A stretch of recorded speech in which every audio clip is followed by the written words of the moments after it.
Michiana, George, John Cruz here. We've got a reader question from Chuck Powell. He wants to know about braid on a spinning rod and the leader. When do you change? How often do you change?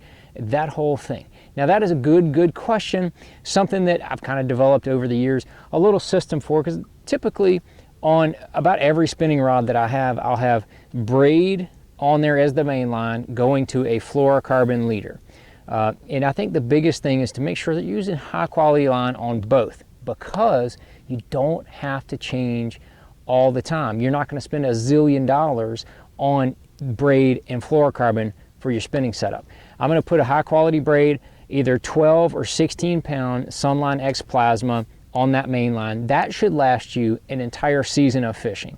It may have a little discolor, like it may come out, start out bright yellow, and then it's going to fade to some sort of whiter type, and that's just typical. The fibers that are used in pretty much every braid are basically white, and then they dye them to have that brighter color that we can see. So they're going to fade a little bit. That doesn't mean the line is less strong.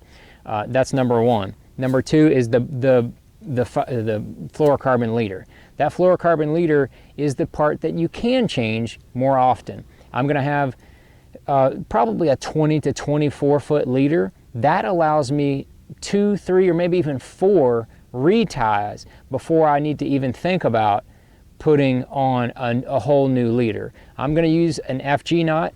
It is not the easiest knot to tie, but in my opinion, it is hands down the best fluorocarbon to braid connection knot that there is. So you're going to, on my leader, the kind of the tried and true is FC Sniper.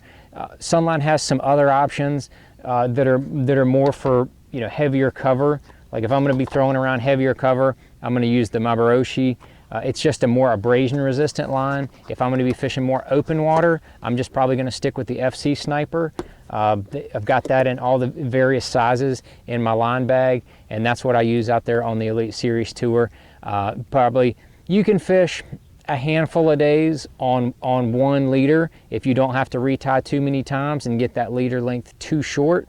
Then I'm gonna go ahead and put that on there. So at least a handful of days. Sometimes if you retie a lot, you might only have one good day for that leader, but you can have one spool that'll last you at least one whole year.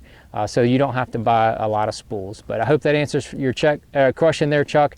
And you got any more questions, be sure to send them in.